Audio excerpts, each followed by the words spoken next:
Hi, good morning, everyone, and welcome to the Sunshine States webinar. We have a panel from the east and west coast of North America from Sotheby's International Realty, and we're going to be discussing the Southern Californian and South Florida markets. So we have a really great panel today. From One Sotheby's International Realty, we have Fernando de Nunez, the Executive Vice President and Chief Economist. Hi, Fernando. Hi, everyone. And we have Ignacio Gonzales from the International Business Development Division. Hi, everyone. And then for Southern California, we have Joseph Cilic, the Associate Broker at Sotheby's International Realty LA. Hello. And then myself, Tamara Bakir, I'm from Vista Sotheby's International Realty. I'll be discussing Southern California with Joe today. So the first question, I would love to hear if you could describe your markets right now. What's going on in South Florida? Well, South Florida has, since the beginning of the pandemic, has been at the first 30 days were tough. No one really know what's going to happen, and no one knew how long this new reality was going to last. So we've seen a significant drop in sales pretty much in early March and beginning of April. But since then, the market has been rapidly reacting, and we're getting a tremendous amount of inflow from other U.S. domestic market, especially in the Fort Lauderdale, Boca Raton, Palm Beach, and the Treasure Coast area, more than in Miami. That's a little bit more international in nature. And the numbers are being fantastic. The single-family homes have been trading faster than in the last 18 months. Days on the market are dropping, inventory is dropping, price per square foot is increasing. The condos have seen a significant drop in volume in comparison with the single-family homes, but it's quickly reacting. Well, if you understand our market, we have very large condos in Miami and very boutique-oriented projects in Fort Lauderdale, Palm Beach, Treasure Coast, and these boutique condominiums have been also trading very well. What we're seeing is that the consumer preferences is shifting away from more density. So people are looking for less dense household options like single-family homes, townhomes, and boutique condominiums. So this has been the main asset classes that have been reacted very favorably in midst of all this pandemic, and we are receiving a tremendous inflow of buyers from the Northeast, especially, but also from other geographies like California, because of our tax structure is so favorable. Than these 65 million baby boomers that we have in the United States, they're choosing where to retire, and right now they're making a move. Some people are also saying, do I really need to be here? Like New York, Boston, or because of the weather and etc. They are learning how to work remotely, and they're saying, why not choosing our lifestyle? That's why they're in California or Florida or even Texas or Arizona, some other markets that they are trading favorably because of all these changes. So we have had a tremendous run, especially in the new debt division. We are 15% up towards the entire last year, so we can't complain. 1000 Museum, that is our crown jewel, has exceeded $100 million in sales year to date. That's the project being designed by Zaha Hadid, a 62-story building overlooking Biscayne Bay. It is just fantastic. So it's a piece of art. So if the projects are well priced and the properties well priced, they're moving. Sellers that are being stuck or especially in the condominium market, we're seeing that they are taking longer to move. That's pretty much the summary. The norther we go, the less inventory and the less the lower the days on the market. That's pretty much the dynamic that we're seeing in Southeast Florida. Joe. So, in Southern California, we're seeing something very similar in that in May, we had a spike in terms of month supply of inventory, and that quickly came down dramatically within 1 month. And so June was a very good month of sales, and July followed that with a really great month of sales. And so what we ended up seeing was really no price deterioration. And so median sales price in Beverly Hills is consistent with where it was last year at this time. and in our other surrounding markets as well, although the number of sales has been down. Obviously, during the shelter in place for COVID, sales dropped off dramatically. But even since then, they haven't eclipsed last year's numbers, but we're definitely trending up. But the challenge is we have very low inventory levels. And so there isn't a lot of product to sell in the single family home market. And what that's doing is it's keeping prices up because there are a number of buyers who are motivated to improve their living situation, especially because they're spending so much time at home. And people want amenities in their homes. So in the past, you could belong to the country club and you could go use the pool and the tennis court and all of those things. But at this point, people want that at their house because they're keeping away from other people essentially. And so I have a listing that's coming up actually that's interesting because of that. And that listing is on 3 acres. It has its own north-south tennis court. It has a swimming pool, guest houses. And one of the things that makes it especially interesting during this time, because people are working from home, is it has a 6,000 square feet separate entrance, separate motor court space that could be used as an office. Currently has a theater, a golf simulator, offices, and a lounge area. But people want to be able to work from home right now. And so that's something that we're seeing that's driving some of this, whether it's a small office that you need at home or something like that, where it's 6,000 square feet separate from your main residence. That's the thing that we're seeing, and people want space. And so, Los Angeles, unlike I think a lot of other cities, we're known for our single family homes. And we have space and we have areas where it's not quite as dense, and those areas are really popular, right now, and they're driving our market. And then what are the main drivers in your markets in general? Miami. Well, in Miami, again, we need to differentiate the 3-county area and the Treasure Coast because there are 4 total different dynamics. Miami, the international market, remains relevant. Just to give you an idea, in 2005, 75% of the luxury condominiums were being acquired by foreign nationals, 75%. Right now, the number dropped to 47, and will continue to drop because of the travel restrictions. So we're seeing more and more people from the Northeast buying and seeing into our market for single-family homes, but the international market has been a little bit more shy than usual during these times. Now, if we go to the Treasure Coast on the other spectrum, there's pretty much what Joe was saying. It's a very limited inventory. The prices are pretty much being very strong and sustainable, and we're seeing very strong interest in that market. Palm Beach pretty much the same, and Boca Raton pretty much the same. Fort Lauderdale is a little bit more mixed because we have still some international component, but a very strong also domestic component. So it's a mixed bag.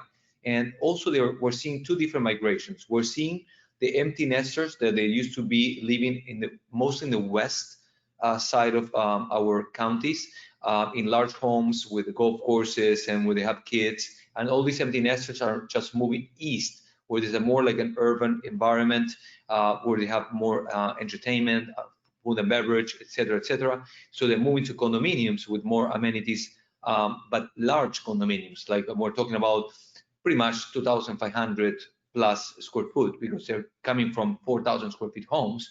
So they don't want to switch the entire furniture. And so they're just picking up something that is more according with the lifestyles. And then we're seeing the new millennial generation that is having a totally different dynamic, because they're becoming now to an age that they're getting married and they're starting to form families. So the overall mentality of the millennials, that it was very free-spirited, they're just moving around, they're becoming more anchored with these new demographics that they're reaching. And so these people are going to larger homes in the suburbs, some of them, because they cannot afford the size to form a family in some of our core markets. There's a very big price differential in here, depending on the neighborhood and the access to the ocean. Just to give you an idea, we have here in Miami 3 main price tags. Oceanfront properties, that new development, there's almost impossible to get with less than 1,000 square feet, up to $2,500 per square feet. Then if you go to the bayfront, we can reach between $700 to $1,100 per square foot on the bayfront. And if you go to the main urban corridor, you're at $650 a foot. So just the spread is brutal. So depending on your means, is very different. That's what we're seeing, that the local population is being pushed west, because the fact that we have such a strong second buyer component in our markets, they're coming, we're competing with the richest people in the world, the people that will live here, correct?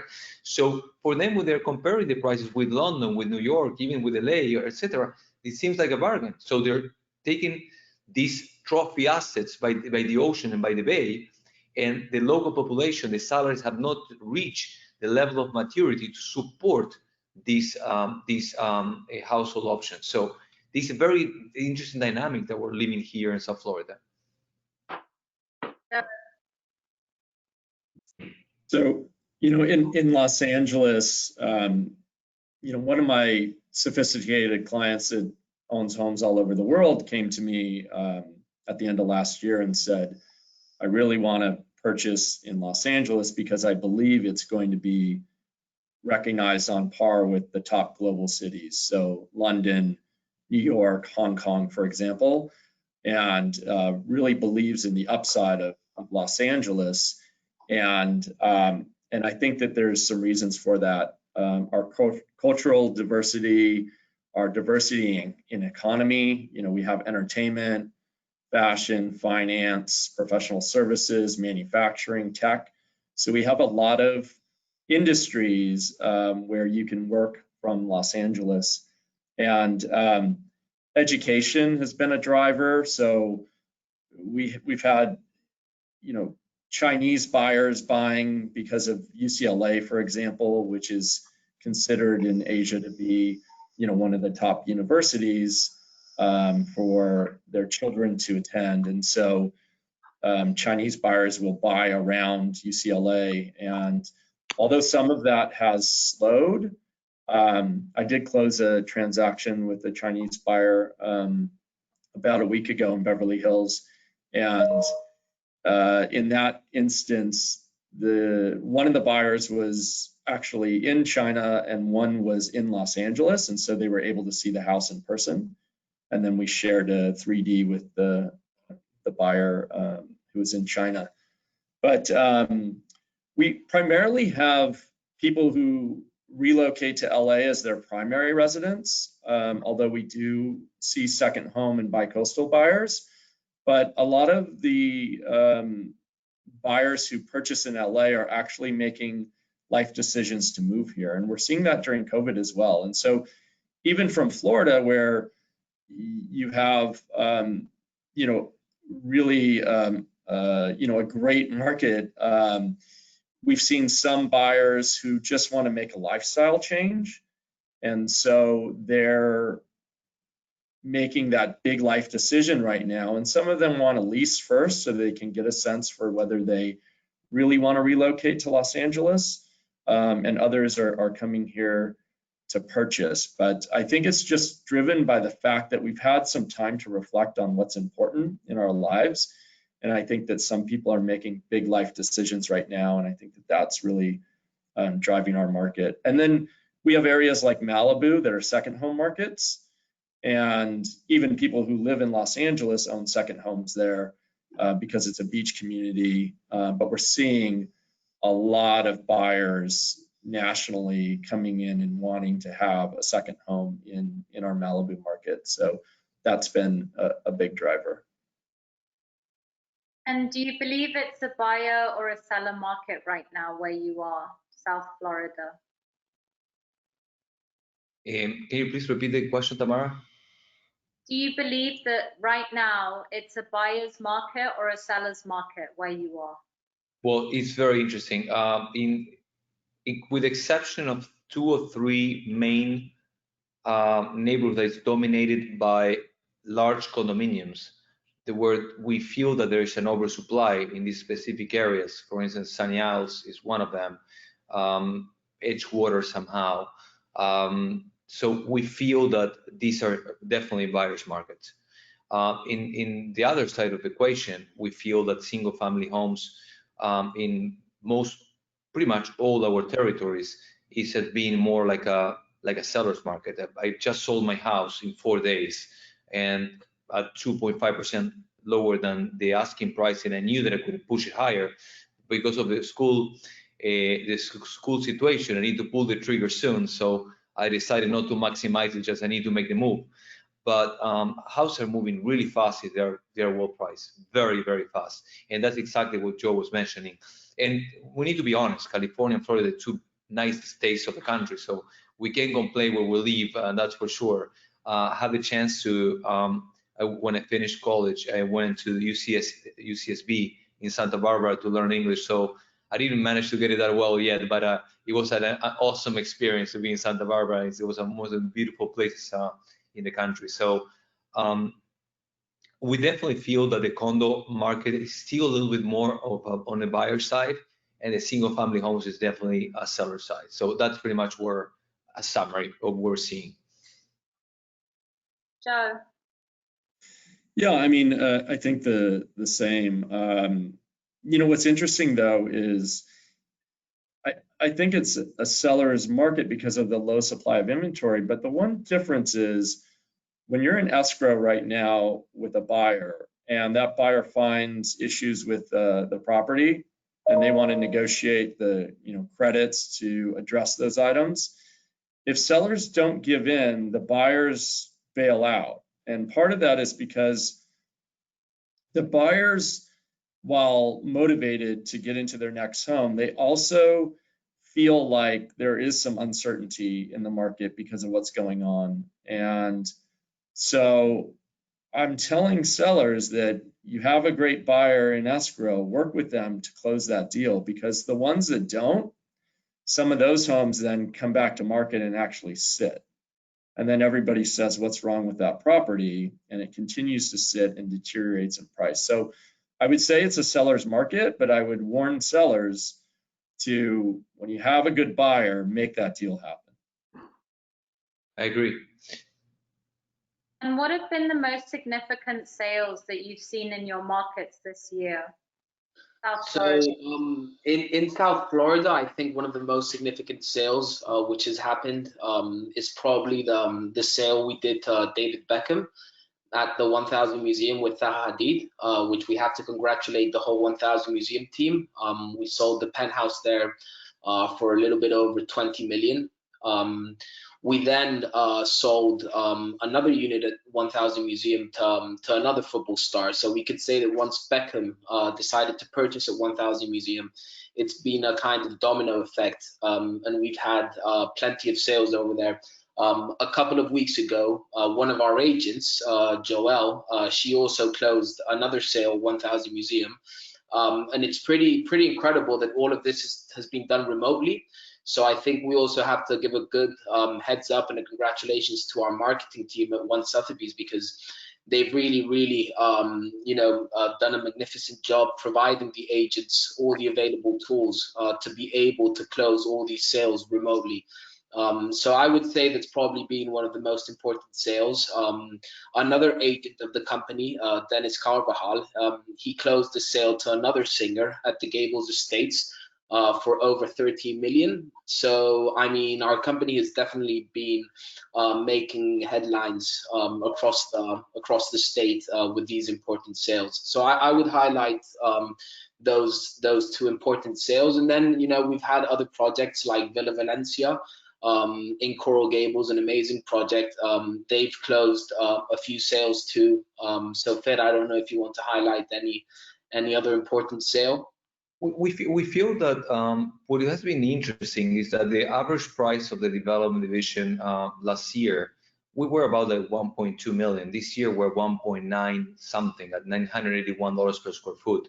And that's what been driven mostly because of how 1000 behavior has behaved, but also projects like Villa Valencia and Coral Gables is one of the first projects that incorporate the wellness component into the mix. So you can have like your shower will have vitamin C, you know, the lighting will help you to relax, the different type of light give you energy or help you rest in the day. Then you have of course the hypoallergenics filters with AC. So you have so many other new components with these wellness units that are going to be fantastic, and it's very timely. And that was when they put together this project. I feel the developer was very, in a way, visionary, because this was pretty much built for COVID. As a matter of fact, it's one of the projects has the largest component of amenities in terms of square footage per number of units. It's only 39 unit project, and it has a tremendous number of amenities in the building. The other project has been trading very, very well is Royal Palm Residence in Boca Raton. It's like 3 small towers, so you're not going to be sharing the elevator almost ever in your life. It's just across the street with the Boca Resort, and has all these amenities as well, and beautiful golf and intercoastal views as well, and even the ocean in the higher floors. So I feel that these projects are trading really well. We're seeing where the velocity has dropped is in typical condominiums that we thank God that we don't represent currently. We have 300, 500 units, and the music has stopped because the people they don't want the density, and this type of project mostly sought after by international investors that they are unable to come. One of the beauties of this pandemic is that we have all learned how to use the technology that existed. All this technology that we're using today existed, but we were not so well versed. So we have seen a huge improvement in the adoption rate of this new technology. And we had our first sale that was 100% done virtually, from the initial showing, from the walkthrough at the closing, all the e-notarization, everything with the DocuSign with the banks, every single thing was integrated. So from A to Z, and we promoted this because it's one thing is just to sign the contract, but we done a closing from the initial showing to the closing in 30 days, everything virtually. It was amazing. It was a $2.4 million transaction. So I feel that the market is this will help us in the future, all these new tools, because now we can reach out our feeder market in a much more cost-effective way. And you need to remember that Florida is attracting 902 people per day. So from 55% of that, they come to Southeast Florida. So we need like 400 people. Let's imagine a household of 2. We need 200 units per day to be built. And the entire overall supply of inventory remaining from this development cycle, from Miami-Dade to Palm Beach, is only 3,500 units left. That in a normal year would be like a few months job. This perhaps that would be slightly more.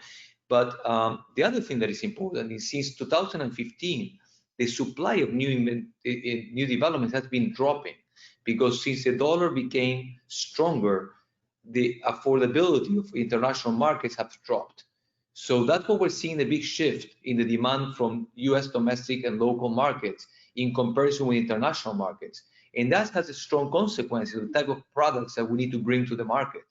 The local and domestic market will going to be going pretty much north of the Broward County line, and they're going to be choosing a smaller type of household living, and that's the reality.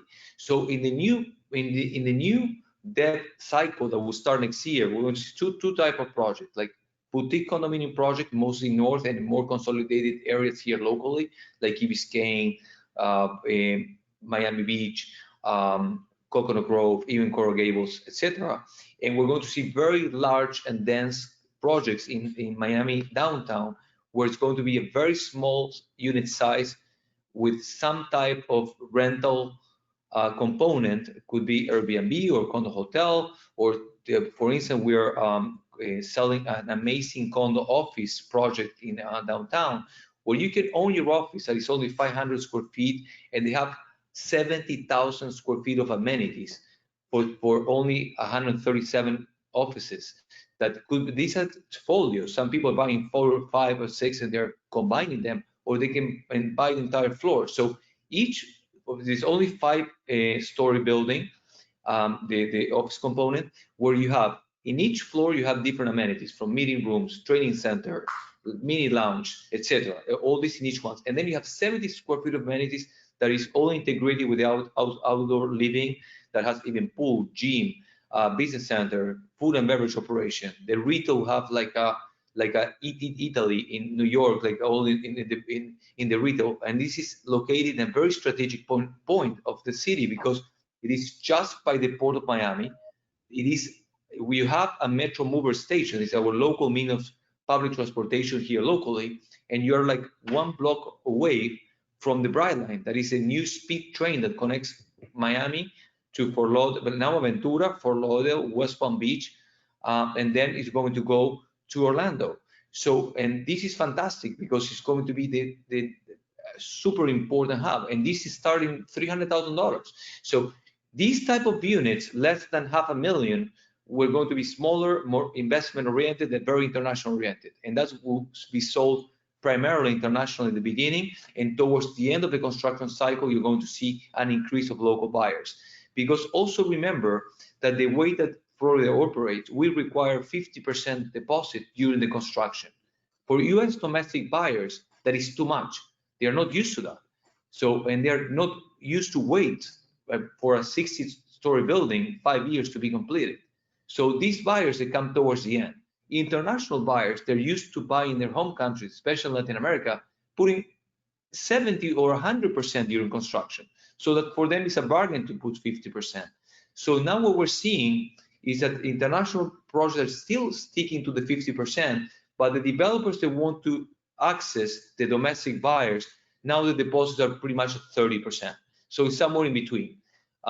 So this has been the main changes that we're seeing in our market. Yeah, and it's important to highlight in this office condo called Creative HQ, which is mainly, as Fernando mentioned, targeted to foreign buyers, especially in this first initial phase. The developer offers a very interesting plan, which is a 5% interest on the deposits. So we could say that, you know, once you put your deposit for the office condo, you start generating money straight away. So all that money is then deducted from the final price. So that is one of the components we're offering with this office condo called Creative HQ, which, as Fernando said, is an amazing investment opportunity. Thank you. I want to move the development division there, so I'm negotiating with Maya and Daniel. So we have all the amenities, and we have all the projects spread out. Right now, we're representing 20 projects, and we have been driving like this last year. This year, that was not the case. So the lease is very happy. We were not putting so many miles in the cars, but in a way, it would be awesome to be close to the Brightline and to have an access to all our markets just a few minutes away. The Brightline has been amazing. You go sit there, you're with your computer responding emails, and you don't have the sensation that you spend the entire day meeting people and super behind with emails and documents, spreadsheets and contracts. So it's a great experience for anyone that is truly working on the go all the time. Yeah, and I think we could say the same thing about the international travel, for example. I think this pandemic, as Fernando said, you know, it's given us the opportunity to actually learn about all these online tools. You know, we used to travel quite often, especially to Latin America, even Europe, and we used to spend a lot of money, you know, organizing events at expensive hotels, organizing presentations, which we obviously still have to do, you know, because there's nothing like meeting people face to face. But it is true that with this global situation, we started learning how to use these online tools, and we've been able to do very similar events to what we used to do in person with Mexicans, with Peruvians, with Argentinians. And we realized that we obviously don't spend any money. People actually attend the meeting. They actually are more focused during the webinars. So, you know, I think we always have to try and look at the positive things about these situations, and this has definitely been one of them. Ignacio, watch out because the developers are going to cut out our budget. So don't be I so won't be optimistic. able to travel so much. No, and also the reality is that we have shifted the way we advertise. We are moving pretty much all our efforts into PR, social media, and digital platforms, where before, as you know, Joe, mailers, events, parties, and especially for new dev was a lot more common. So I guess that this new reality will give all of us many, many lessons, and some of the way we're working today, they're here to stay. And that's the reality. I feel that we're going to get to some time of normality in a few months, but I still feel that these new tools they're here to stay, and we'll all will benefit from it. Yeah, thank you. I miss the parties, Fernando. Me too. Tell me about it. So do I. Tamara, do you remember we had our first dinner in Dubai with Lee, that we went to rest? Do you remember? That was amazing, and that was the good times. We were visiting the affiliates, we were meeting them, taking out for dinner, getting to know our top agents. That was the good old times for now. Hopefully we get back soon. We will be back soon for sure. This is not the new normal, it's very temporary. I want to focus a bit on the condo market. So I'm going to start talking a bit about what's going on in Los Angeles. So it's true that LA is known very much for its single family home market, but there's obviously a scarcity of land and there's a scarcity of inventory. So in that case, the only thing that you can ever do is go vertical. Something that's been really interesting is that obviously at the beginning of COVID, there was this very strong reaction that, oh, you know, the condo market is going to fall, and it did, you know, it did fall. But actually the interesting thing is that if we look at the numbers this year compared to last year, it's only down about 2% in price, which is really interesting. Also, it seems that there was a very strong reaction with COVID in the beginning, but the momentum is picking up again. So last month, there was actually 499 condos sold in this market. And that was an 18% increase in June over May. So, you know, I still have a lot of faith in this market. The interesting thing as well is for sure that the condo market is more affordable. So, you know, the median price on average in LA for a condo is around just under $500,000. But it's really interesting when you look at the luxury part of the market, it's a very different story. So in the end of 2019, in the fourth quarter, we actually experienced a 75% increase in condo sales in that quarter from the rest of the year, in the luxury market being the top 10% of sales. And the median price actually rose 17%, bringing it to around 2.2 million. The difference is in our market, I think, I mean, of course, after you'll speak about South Florida, but I think that the appetite is just a bit different here. It's kind of been a bit convenient with what's going on with what people have wanted after COVID. Here, what's very popular is not really the dense high-rise projects. It's more low to mid-rise, larger units that are high, you know, with amazing amenities, and serviced residences have been very popular. In West Hollywood, we've actually experienced record prices per square foot, $3,000 to $4,000 a foot. In boutique developments, you know, the kind of size like 20, 30 units. A lot of them have also been serviced by the Addition, by the Montage. Those have been really popular, and a lot of the stuff that's coming up as well has been, you know, that kind of size where the units are starting at around 2,000 square feet. So luckily that part of the market hasn't really been hurt. And the interesting thing is that a lot of tenants are now buying their homes because obviously the mortgage rates are at an all-time low right now, and people are running the numbers and seeing that, why am I paying rent when I can buy the condo that I live in? So you're seeing a lot of entry-level people coming into the condo market, which I think is making it stronger again, because at least they're owning something rather than paying rent. And then a lot of the empty nesters as well are moving back to the condo market. So I don't think that the picture of the market is as negative as a lot of people are saying, for sure. There's definitely a lot of pent-up demand. What's kind of suffering, I believe, in that market is the apartments. The thing is that there was this massive trend last year and the past couple of years in construction where people were going, you know, into massive high-rises with incredible, like 5 floors of amenities, but yet the 1-bedroom size was starting at less than 500 square feet. And after people were staying at home in those, you know, shoe boxes for 3 months, I think their preferences definitely changed. And, you know, people, like Joe said initially, even in the condo market and the apartment market, they want more amenities in home rather than having like 3 floors of amenities that they can't really use. So what we're seeing as well on the apartment front in the lease market is that people are signing larger units now. There's a lot of inventory in the high rises with the small units because people can't even use their amenities.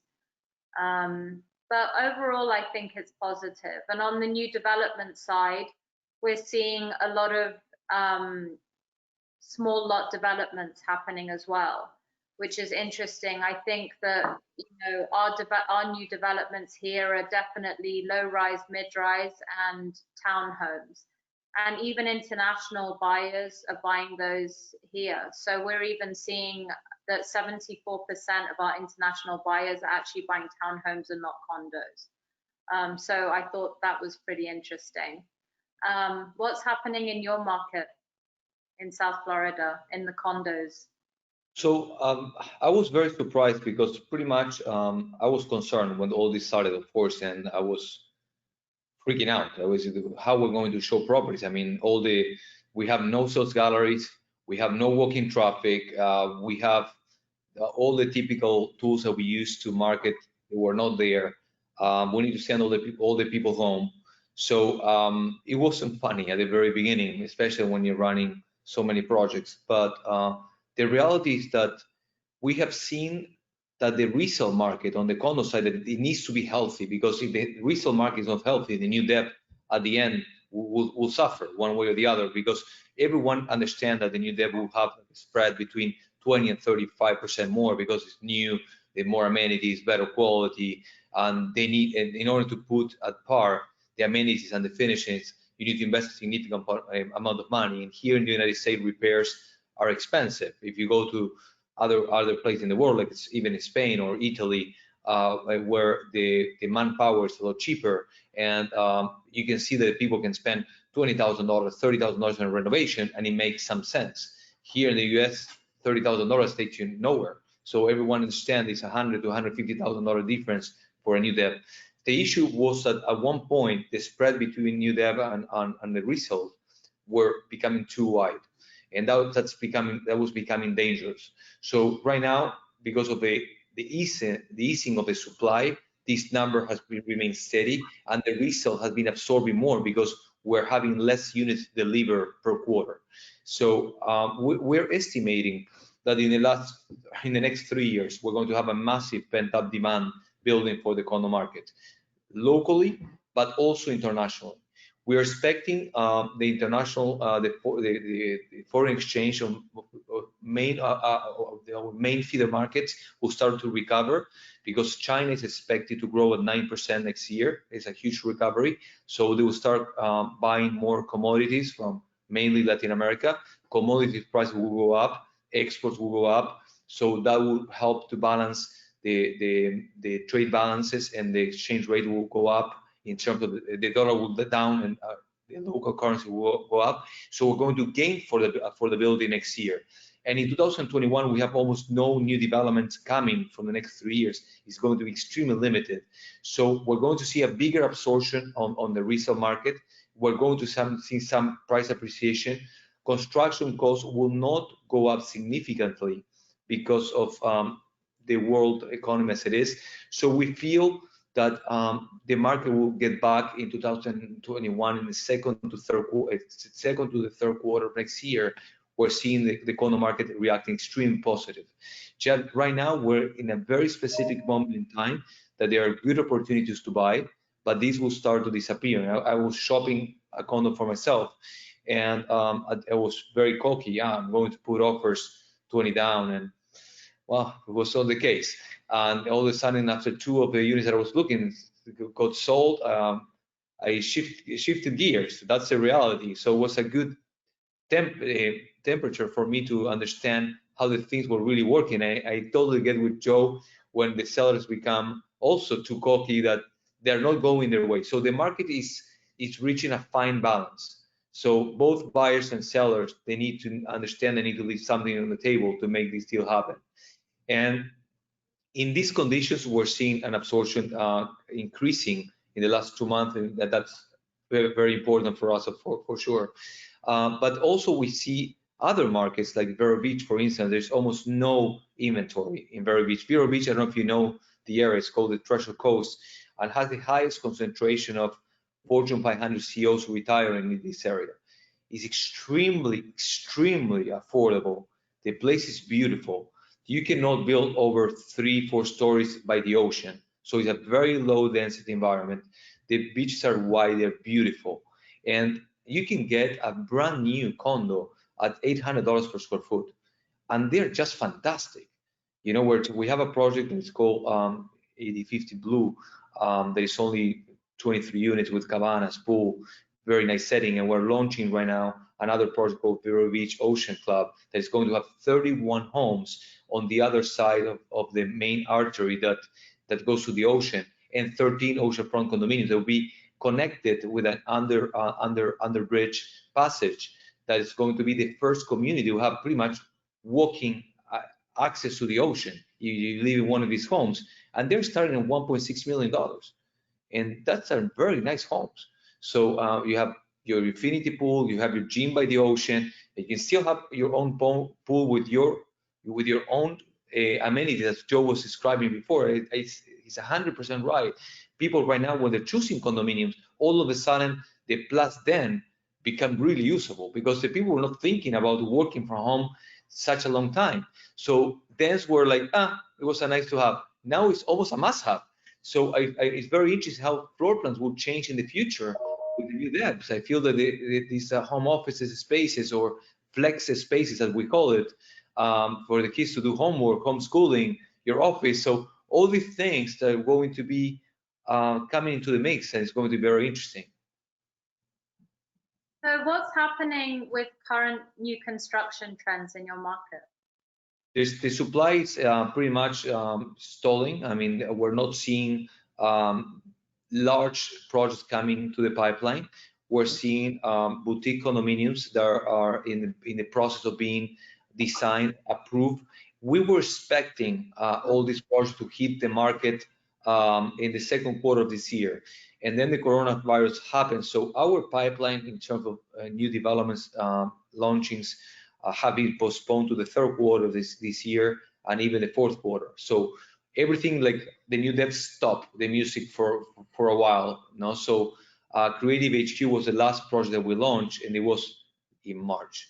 So and we were surprised, and I need to congratulate the team, because the numbers that they're getting with pretty much zero marketing dollars in terms of traffic to the virtual presentations. We put together an amazing seminar about how the condo office works, because the same thing that you were describing, Tamara, that now the people are willing to buy instead of rent, is the same thing with the offices. But the issue is that the overall supply in South Florida, there's only 5% of office for sale, in comparison 95% of the market is for lease.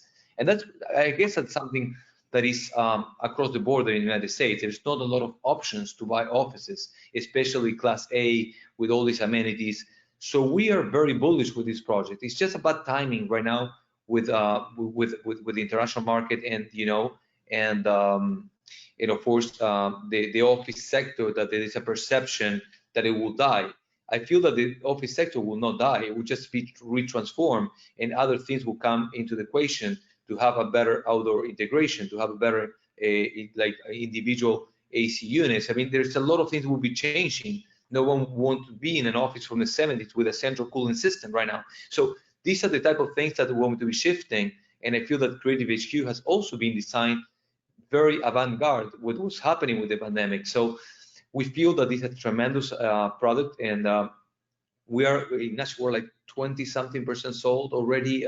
So it's good, but for being launched in the middle of the pandemic, that's a reality. I mean, so and this is a very international project in nature, and unfortunately, the pipeline is huge, and we are landing deals, but not at the speed that we want because of everything what's going on. But the exposure has been tremendous thanks to all these new tools. And I mean, it is a kind of project that the Latin Americans, are seeking, because they've shifted a bit. They don't, they're not that interested anymore on residential. I mean, they'll always buy residences, but not that much as investment. They're seeking income-producing properties, commercial properties. So this fits perfectly for them. But it is true that the situation is currently, it's not an easy situation, but we're confident it will shift soon. So. Yeah. In our market, I already mentioned a lot of the trends, but one thing I do want to speak about is downtown Los Angeles. I think that's really the exceptional pocket of our market that I think functions and looks completely different than other areas. It literally goes against everything that's very LA about being very spread out. I think it's kind of, a lot of people liken it to be a mini Manhattan. It's all the high rises, and interestingly, I would say as well, 95% of that inventory is apartments. It's not condos. But the shocking number to me is that in the first quarter of 2020, the rentals were actually at 89% occupancy, which I thought was incredible, which was even higher than Q1 in 2019. That was at about 83%, so it keeps growing. The rents are definitely coming down a bit, but what was interesting to me is that if you've got all that inventory, which is probably 2,000-3,000 units, and you're still getting those occupancy rates, there were only 113 condos that were actually sold in that area. So I think what's going to happen in our development market there is there's going to be a lot more condos coming. We've got some really exciting projects coming up. Related Group, of course, who did Hudson Yards. I know they've done loads of stuff in South Florida and all over America. They're doing a project right now that's designed by Frank Gehry with an Equinox Hotel, with amazing condominiums, and there's about 2 million square feet coming in of retail in that area. There's also going to be a big extension of the Staples Center and the Convention Center. An Apple store, a huge flagship Apple store, is coming in the historic core. I mean, if you look at what happened in New York, like in the meatpacking district, that's kind of where it started, where it got a lot trendier and a lot more expensive. Stores like Theory are all coming in, so it's getting a little bit trendy. And then one of the major things that I think is happening is there's a massive metro that's coming in. LA has never had good public transport. It just never did. And now finally, the center of that is going to be in downtown, and this metro is going to connect all the way through, Beverly Hills, West Hollywood, going all the way to Malibu. So I do believe that, the development and high-rise construction here is going to be a big thing in the next 5 years. But yeah. by the way, I'm very, very interesting to hear that stats, because if you see the amount of potential development sites that we have right now, from pretty much Brickell to Bal Harbor, no, there's almost nothing there. There's a few on the bay side and very few on the ocean front, correct? But where we're seeing the most amount of potential development site is in Miami downtown. That has been totally neglected. It has been like everything was, Brickell was exploding, Edgewater was exploding, and all of a sudden downtown was just there, like just waiting for something to happen.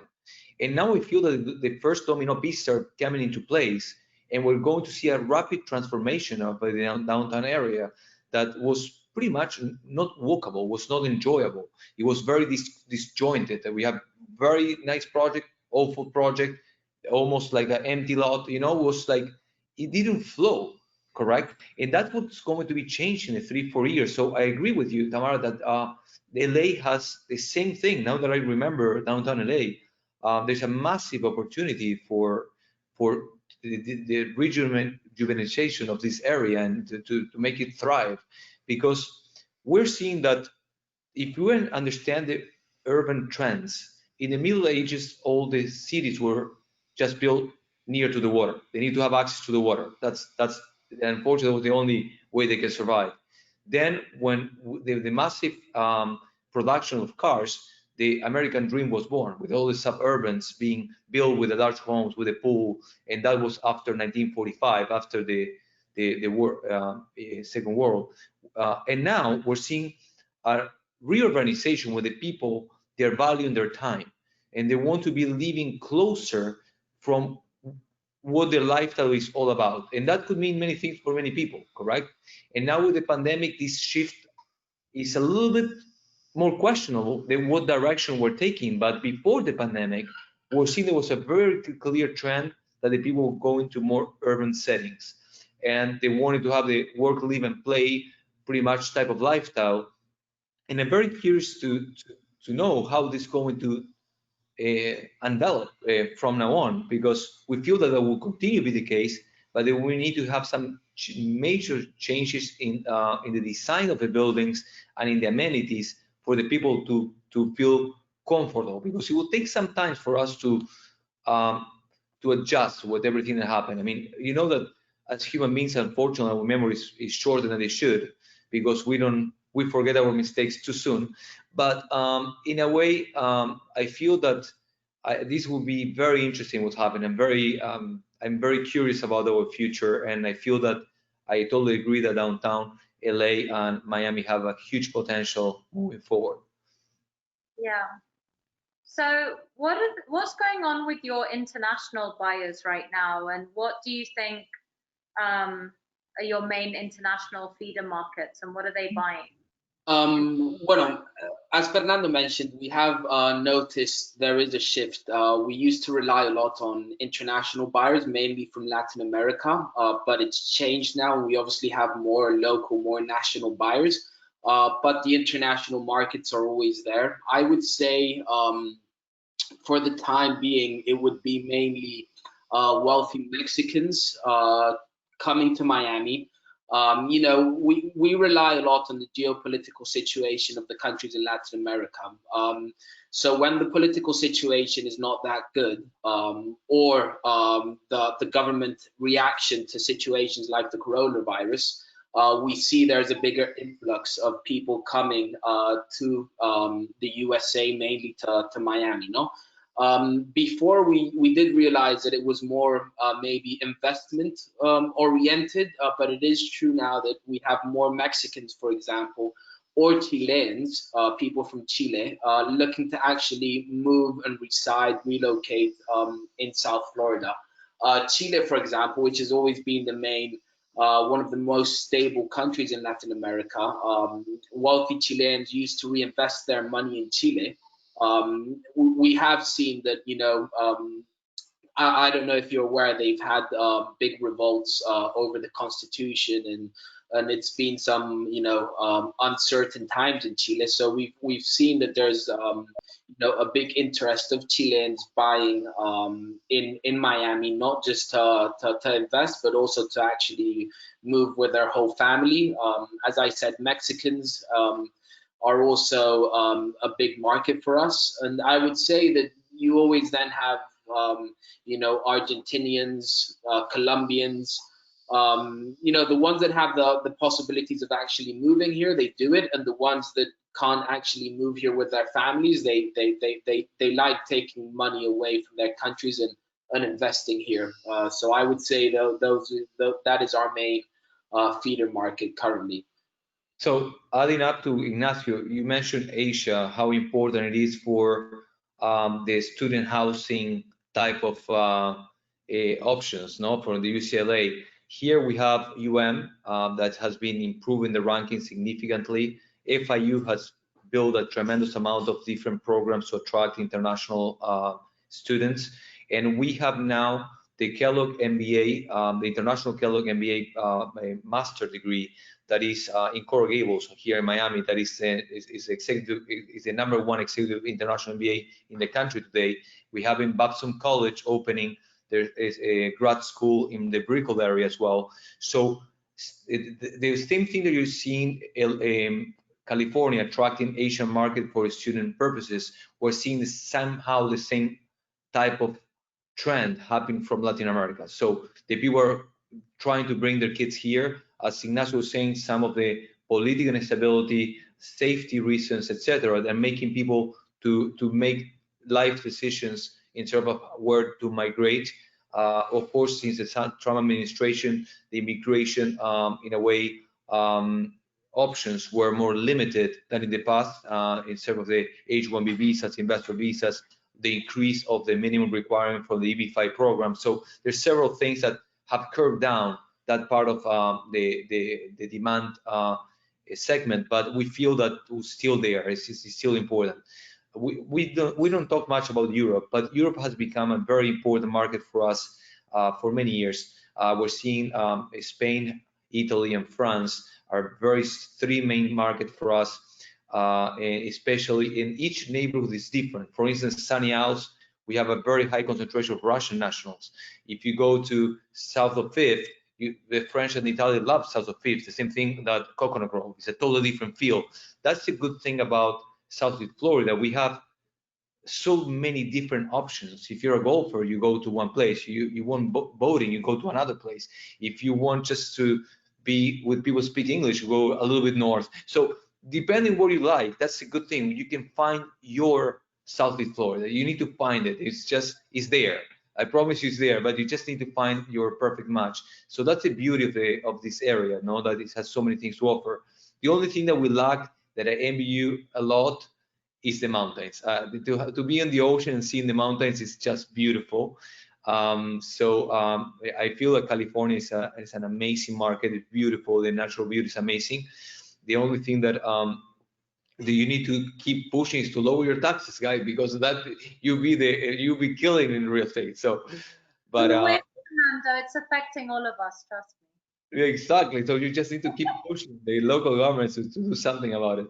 So, I feel that we're living in beautiful places, and that's the most important thing. Sometimes, I remember one day there was a joke that resonated to me, and there was a guy just in the middle of the Patagonia in Argentina, just watching the cows, and a guy from McKinsey arrives and said, "Hey, what are you doing sitting there by the tree?" And he said, "No, I have these 5 cows and just milk it, and I just live here." And hey, but why you make them just to get a mail, and then you get like a meeting segment on your production, and then you can just get a frigorific, and you can start selling. Then you can have like a budget store downtown. There's no one there, and the guy said, he said, "For what?" He said, "So you can retire one day and to be calm and be happy." And the guy responded, "What do you think I'm doing?"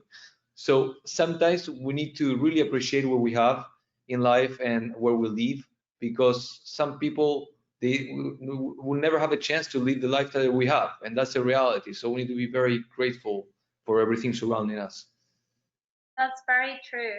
Well, I came across something pretty interesting. So, of course, I know that South Florida is the top destination for international buyers in the US. But I discovered that California is actually second, and we're getting 15% of the international buyers. But what's interesting is our demographics. So 50% of our buyers are actually coming from Asia and India.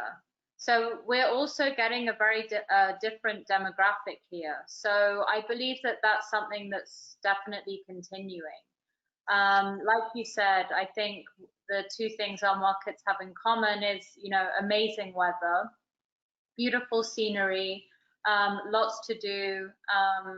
So I do think that this is definitely something that's going to continue after, you know, when they break free of all these travel restrictions. So just to sum things up, because I think we're running out of time, I just want to know two more things. What kind of returns and capital appreciation yield can buyers expect in your markets? And also, what do you see are going to be the hot places that people should be investing in the next 5 years? Joe, you want to take this one? Joe, go ahead. Yeah, so you can get about a 4% cap rate, but people in Los Angeles tend to buy for the stability. So our market is very stable. And they used to say that it doubles every 10 years in value. But if I look at the last 10 years, it's about a 75% increase. I bought some properties in 2010 or around then, and they're worth about 75% more than they were worth then. So we get a lot of appreciation, but your return on capital in terms of cap rate is not as high as some other places, but you trade that for stability and appreciation. And then in terms of hot markets, you know, I think that some of the gated communities in Los Angeles hadn't been really selling at a high premium, but I think the idea going forward of being behind gates and very sort of private and protected is something that's an interesting, you know, investment. If your own home doesn't have a gate, at least being in a gated community is something that's desirable. And I'll say that we had a couple of very substantial sales since COVID, and one was $68 million, and another that just happened last week was $125 million. Wow. And so that's giving us the feel that these significant properties on acreage are really going to do quite well moving forward. And so my listing is $59,500,000, and it's a smaller version of the one that just sold for $125 million. And so that's given me a lot of confidence that those type of properties are going to do well. And then there's on the opposite side of the spectrum to, you know, $60 million properties, we have some areas that, excuse me, are up and coming, and you can get properties in around the $500 a square foot range. And a lot of the artists, when the artists move into a community in Los Angeles, that's where you want to buy. If you're a first-time home buyer, because those communities start to become very popular and they start to get cool coffee shops, and then all the millennials want to move there. And so there are a couple communities in Los Angeles right now, one being Frogtown and another one Leimert Park, where it's on the very low end of our market, but it has huge upside potential in the next few years. So those are exciting markets. Thanks. So the SoBe index in the last 10 years has appreciated about 5.6%. That is the median sales price. And as Joe was describing, some of the areas, like for instance, the waterfront homes, have the appreciation has been much higher. So what I always tell the people that we live here is that if we don't get a piece of the ocean or bay views now, in 10 years, we're not going to be able to afford it. That's the reality, because our salaries will not double. I can tell you that much. I wish that would be the case, but I don't expect that to happen. And also, where we are in the second home capital of the world, we're seeing people from the Northeast, from Latin America, from Europe, all these billionaires and millionaires coming here, and they just want to be by the ocean. So the spread in price will continue to increase the closer we're with the water. And that's why I also have the same thing which Joe was mentioning. I feel that going north and to have a piece of the action in Boca, Palm Beach, Jupiter, Vero Beach, right now by the ocean, as the new airport expands, the Bright Line opens the new stations, and all this will bring a new appreciation to these communities up north in the coastal area. Here locally, I feel that there's a lot of new neighborhoods emerging, like Wynwood. There's specific pockets in Coconut Grove and Coral Gables that have a tremendous upside potential as well. But I feel that Miami Beach, there's such a limited potential development sites that I feel that it's going to be very good value.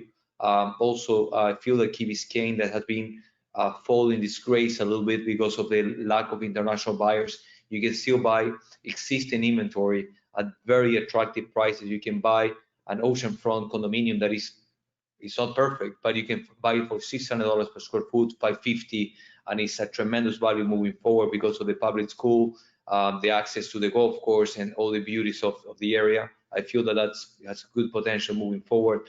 And I feel that on the urban corridor, I don't feel that we're going to have a lot of appreciation in the next 3 years, but then I expect a stronger appreciation after that. And so I feel that we're going to have a cap on the $700 per square foot in UDEV in the urban setting, and while there's no cap in the oceanfront. If you have a branded residences, like you guys was mentioning Edition, we are representing the Edition here in Miami, and we have one penthouse remaining. The sales have been fantastic, and the penthouse, a 3-story penthouse, rooftop, is crazy, and it's about $8.59 million. I can remember. It's a beautiful property, and it's fully furnished. So I feel that definitely anything that is close to the water will continue to appreciate. That's for sure. That's the safest bet for us. Thanks, everyone. I believe if anyone has questions, they need to put them in the text chat or just send an email. Thank you. Is anything in the chat? There Corey? are a couple of, yes, we did have sorry. a question. Yes, we do. We have from Pedro Buchanan. He is asking, is it possible to sell Carbonell properties at market price? And if so, what are the discounts that should be offered? Carbonell in Brickell Key? I guess so. Carbonell is one of the best buildings in Brickell Key and in Miami. The concierge and the entire staff has been there almost since the beginning. I live there, by the way. It's not that I know all the buildings as well, so don't take it wrong. I lived there 2 years when they opened. And it's a very solid building. It's trading at very good prices. I will definitely buy there. The 1-bedrooms you can get around $500 per foot. The 2-bedrooms you can go like $550, and the 3-bedrooms you can even go to $600. The 08 line is my favorite. Is the 3-bedrooms. But the problem there is that you start going north of the $2 million, and it's a very local market. So not a lot of international buyers will get there. If they have the chance to visit, understand the product, they might buy it. But unfortunately, you don't have that option. But I feel that I do believe, Phil, I do think Brickell Key is Tamara and Joe, just for you to know, Brickell Key is a small kind of semi-private island in Brickell, in the heart of Brickell. I live in Brickell Key also, and I purchased there with the idea that maybe in 10 years time, I don't know, Fernando, correct me if I'm wrong, but once all the inventory is actually sold in mainland Brickell, I do think Brickell Key is going to become, an important island area in mainland Brickell. So I think it's a super good investment. The island in general. I agree. The island in general is undervalued. If you can pick up anything lower than $500 per square foot, with the exception of 2 buildings that are a little bit older, you should do it. Correct. The main issue is the buildings are actually a bit older. Where I live, for example, it was built in 1990. But my building actually is now, we've just gotten a loan approved to fix up all of the pool, all of the building in general. And I always try to say the same thing. Real estate is location, location, location. I have unobstructed views of the ocean and the city. When I think about the new buildings that have been built in Brickell mainland, I always say the same thing. In 15 years' time, they're going to be just old buildings. So that's my proposition, that, you know, Brickell Key, the views you have, the privacy, the security, I think that's all going to be, you know, an important asset in the near future. So I agree. Brickell Key, Key Biscayne, and Coconut Grove waterfront and Miami Beach, Bal Harbor, Surfside are very safe bets for the future. Okay, I will direct this question to Joe because he's been quiet for a while. Poor Joe. So somebody's asking if we feel that the market is more a catch-up from 3 to 4 months of COVID rather than normal market. This person says that they personally believe the stock market as well as the real estate market is not at sustainable levels given COVID impact. Yeah, I think that that's something that we should, you know, have on our radar for sure, in terms of, you know, why the stock market is at the level that it's at when we suffered one of the most significant economic challenges and unemployment, you know, rates in the history of our country. So I do understand that. I do think that what's interesting is the wealthy have more money than they've ever had before. So when I'm talking about, you know, 6, 7, 10, 20, 50, $100 million properties, those people have not suffered any sort of level of COVID impact. And they may with stock market declines when the stock market declines, but those people tend to make more money when the rest of the people lose money.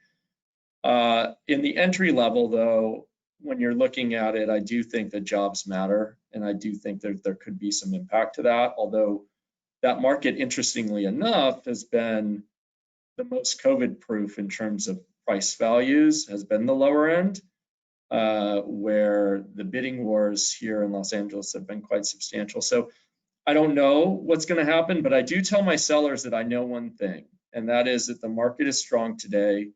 Inventory levels are low.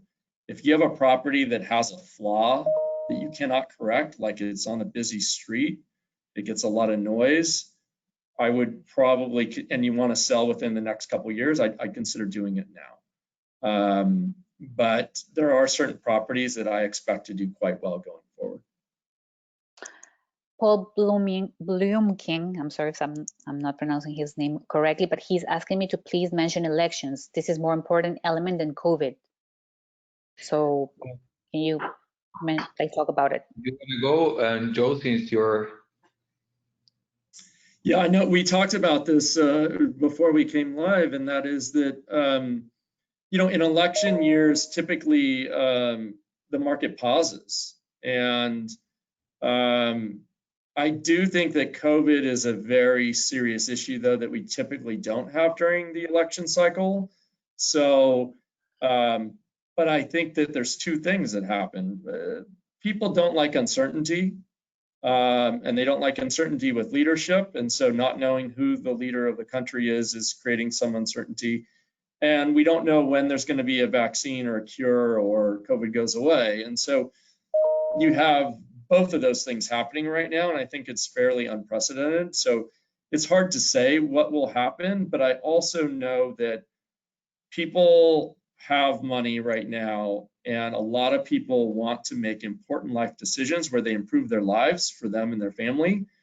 And I think that that bodes well for us in real estate because we get paid when people transact, and there's a lot of motivation to move, whether it's leaving Los Angeles, coming to Los Angeles, going to the suburbs, coming from the suburbs.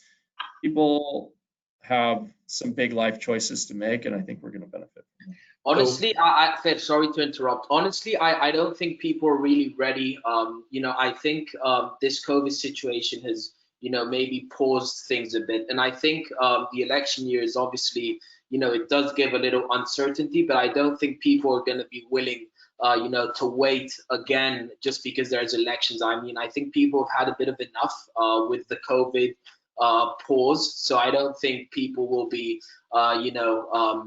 there's obviously going to be uncertainty, but I don't think it will be a main fear factor to pause people from buying or, as you said, making lifetime important decisions. I would also say in the past elections with Donald Trump winning, there could be a little of uncertainty because he was a person that was kind of a foreigner, from general politics.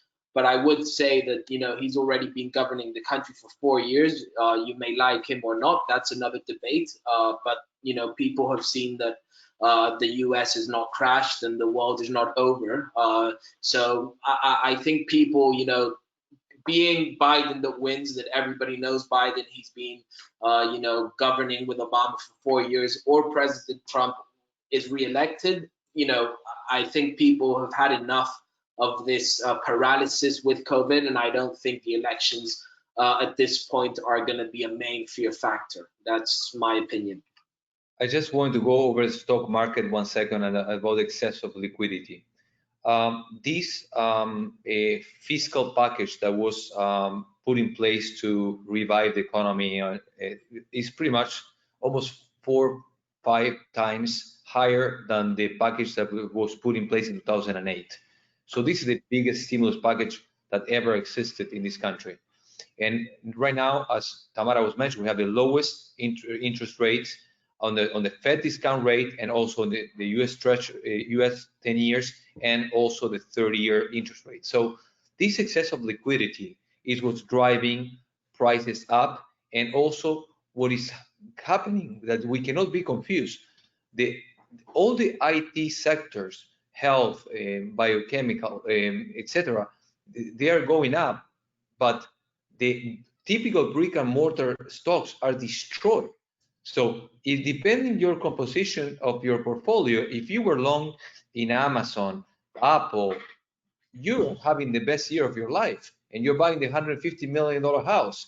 If you're sitting with British Petroleum, and good luck, you know what I mean? Because there's a lot of biggers and losers in this sector. So the index doesn't mean anything, because some people are losing their shirt, and some people are making tremendous amount of money.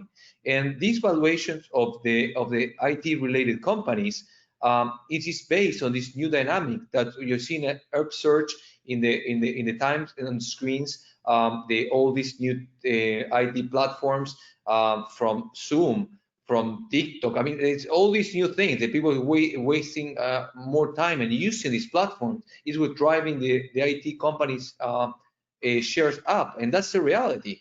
I mean, I have never used Amazon in my life for the supermarket. I mean, that's the reality, and I'm spending now whatever $400 a week. So that's a new reality. So some companies are making great, some others are destroyed. So what is more interesting is how this will be affecting the multifamily sector, because you have two trends. Number one, commercial properties usually trend as a spread of the U.S. Treasury in 10 years, okay? But at the same time, after this pause in terms of foreclosures or whatever, now it's going to be the reality in terms of vacancies, foreclosures that is going to hit the apartment business, and we have no idea how that's going to impact that market, because now there has been several polls where the people were concerned about making the rent, because people that have been self-employed, they are in the hospitality industry, retail, these people are having trouble, as Joe was saying. The people that has money, one way or the other, they find ways to be diversified, insulated, and this is a buying opportunity for them. That's the reality.